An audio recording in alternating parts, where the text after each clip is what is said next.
Hingin natin yan kay Lord. Kapag nagpe-pray ka, do you dare to ask God for specific requests or nag-aalangan kang mag-request kay Lord? Naiisip mo rin ba kung ibibigay ba talaga ni Lord ang eksaktong sagot sa prayers mo?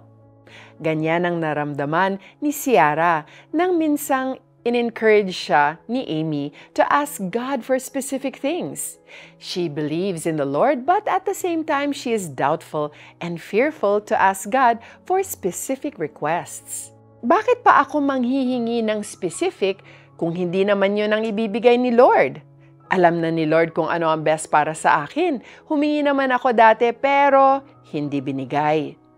In Mark 10 verses 46 to 52, may isang bulag na muling nakakita dahil humingi siya kay Jesus ng kagalingan.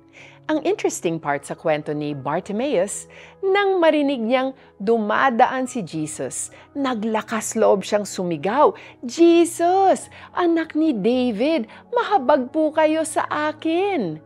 Walang nakapigil sa kanya. Siya'y pinalapit at tinanong ni Jesus, "Ano ang gusto mong gawin ko para sa'yo?" Sumagot agad siya, "Guro, gusto ko pong makakitang muli." At sinabi ni Jesus, "Kung gayon, magaling ka na dahil sa iyong pananampalataya." Nakakita siyang muli at sumunod kay Jesus. Katulad ni Bartimaeus, maaari tayong humingi kay Lord ng specific requests. At syempre, dapat handa rin tayo to have faith like Him. He was sure and secure of who Jesus was and is, at iyan ang una nating dapat maalala. Knowing the Lord who sincerely loves us is the starting point of asking specific requests. Hingin natin kay Lord ang dinedesire natin, ngunit maging bukas rin tayong tanggapin ang kasagutang naaayon sa Kanyang kalooban. Let's pray together. Lord, I am waiting for answers to my prayers, but today my heart seeks You more than answered prayers.